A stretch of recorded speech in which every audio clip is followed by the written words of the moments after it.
He's one.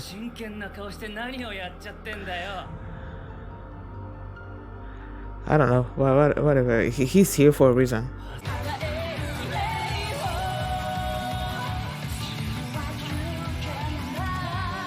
Hi everyone, I'm going to react to Mob Psycho 100 Season 3 Episode 7 Transmission 1 Winter Break.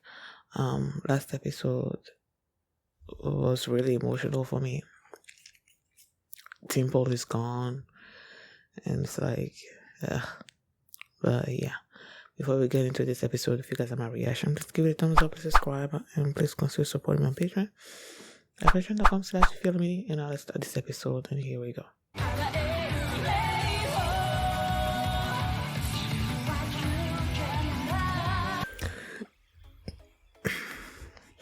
I knew it was not gonna be done in this episode. Considering the title was like Transmission 1, that's probably gonna be a Transmission 2. I just don't know if that's gonna be a Transmission 3. I guess we needed this episode, this next few episodes, I guess, after the roller coaster that Dimple's thing was.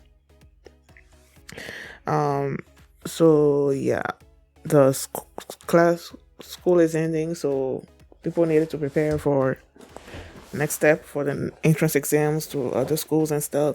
And that's when the leader of the telepathy club realized that, you know, the year was almost gone. And then they met up at the club, and she was basically like trying to make them realize that this is gonna be over, and that they were gonna be left just with just the memories of what they've been through, you know, with the club and everything. And I'm like, did y'all really do anything as a telepathy club? Like, y'all just go there and sit down and eat and play games, and that's it. I don't really see you guys do anything when it comes to telepathy. And that's basically how the others reacted, and she realized that they were not taking it seriously like she was, so she decided to disband the club. And now the others realizing that she really did take it seriously, they were like, okay, I guess we're gonna try to take it seriously ourselves. There was like a whole bunch of books there about UFOs and aliens and stuff. So they started reading it, and now they ran to Mob. They tried to call Mob, but Mob wasn't picking up. And they said it's been a month since Dimple. So it's like he was just lying in his room, spacing out. And Rachel came in and told him that he has visitors. And that's when they were like, you know, they thought Mob was a telepathist, I guess. And he's like, no, I'm not. But then Rachel's like, I know two people that are telepathists. And then they took them to those little espers, you know, the twins, the brothers and whatnot that can communicate with each other. And they're like, okay, yes, we can communicate, but only just with each other. But we can emit some kind of telepathic noise that others can pick up. But then at first they were like, you know, if Risu can use what, you know, they said Kageyama. That's what they said. If Kageyama can amplify their powers or whatnot, then they can emit it to a whole like the range was gonna be even bigger than if they were to do it on their own. So when they said Kageyama, I'm like, they said it would increase like 2 or 3 times, and I'm like, with Mob's power, it's gonna be even more than that. And then that's when Risu was like, you know, Mob should do it because that would be even bigger. And I'm like, oh, so they didn't mean Mob, they meant Ritu. They both of them have the same last name, so I guess it's, you know, when they said Kageyama, I just straight went to Mob. But that's what ended up happening. Mob is the one that amplified their powers, and then these two just showed up. And I'm like, he's tried to play it off. It turns out he was part of the telepathy club before. They replayed the scene, which was a long time ago, probably season 1. So he's like, he he's now in the tennis club, and they were really doing anything, so he just sort of like sneaked out. And I'm like, I don't believe that. And he's trying to make fun of them. You guys are still doing this. That's why people are calling you guys weirdos and stuff. He is basically trying to dissuade them from doing it again. But then Mob is like, let's keep on going. And he even like used more of his power, so the noise was like getting too much. This guy like, please stop. That's when he revealed that he had, he's a telepath. And, you know, he told them basically his life story, how he's always had these powers ever since he was a little. And he's just basically is too much to deal with.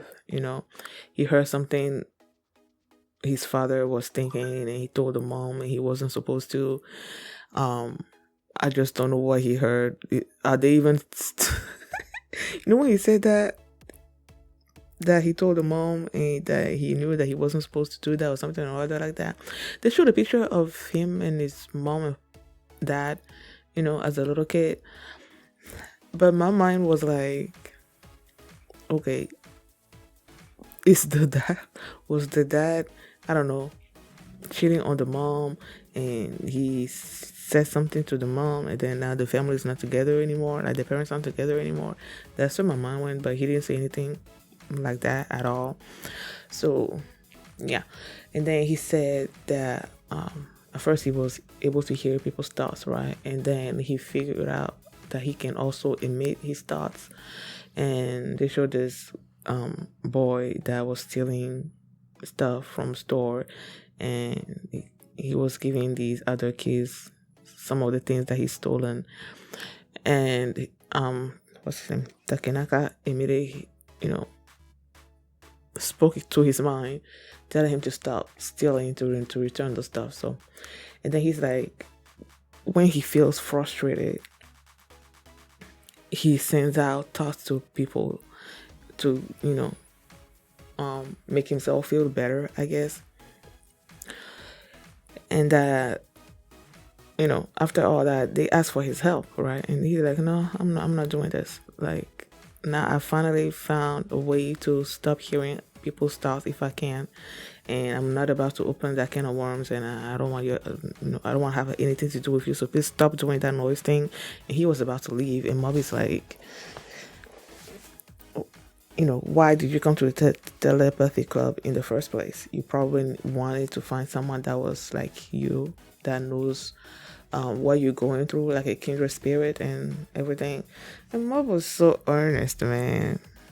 Like when he speaks from the heart to other people, that like he understands people, man. He understands what people are going through. He basically sort of like going through the same thing.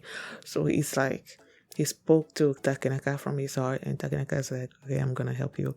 And then Rutu showed up. He's like, did you hear my brother's thoughts?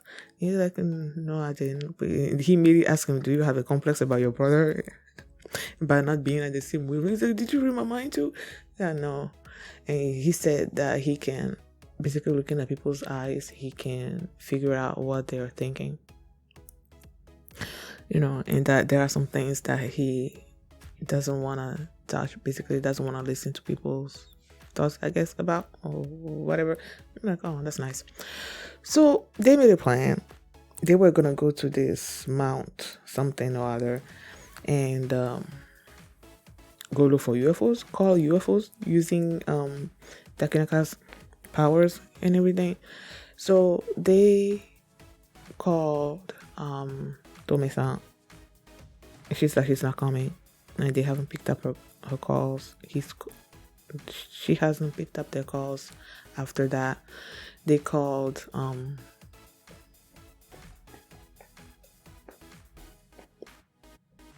Reagan. Bob called Reagan because he needed him to take them to the mount, whatever.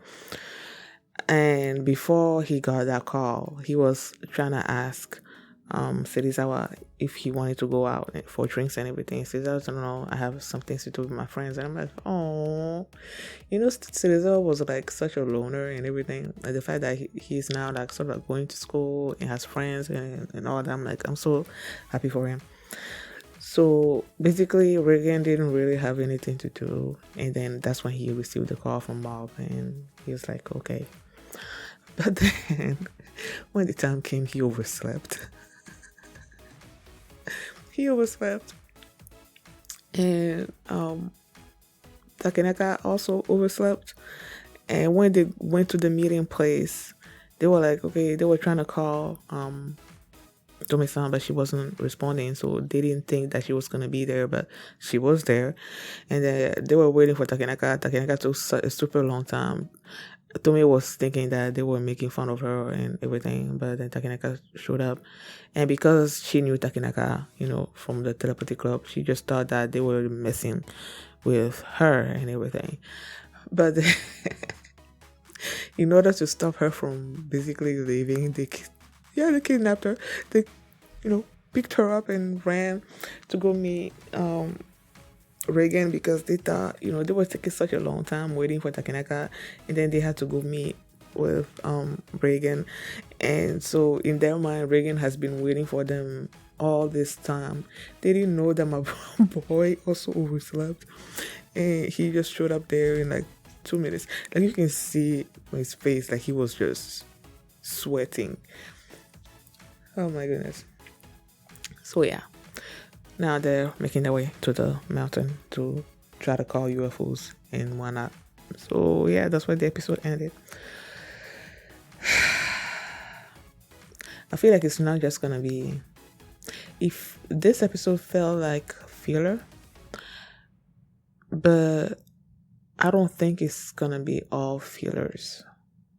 If it's just a filler, why would they take like a couple of episodes on these fillers? I feel like Mob doesn't really do fillers that much. Do they do filler? I don't know. I feel like it's gonna have something to do with, I guess, what's the overall arching arc of this season? And how many episodes are there? Let me see.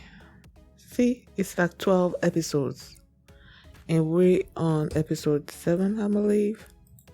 So there's like 5 episodes left. So I really don't think this winter break, this thing is gonna be just filler. It's gonna be leading up to something. So yeah, I can't wait to see what that is, because right now I have no clue. Thank you guys for watching, and if you like this reaction, please give it a thumbs up, subscribe, and if you want to see my reaction to episode 8, you can do so by checking out my Patreon at patreon.com/Philomini, and you can also see the full length of this reaction as well. Thanks for watching, and I'll see you next time. Bye.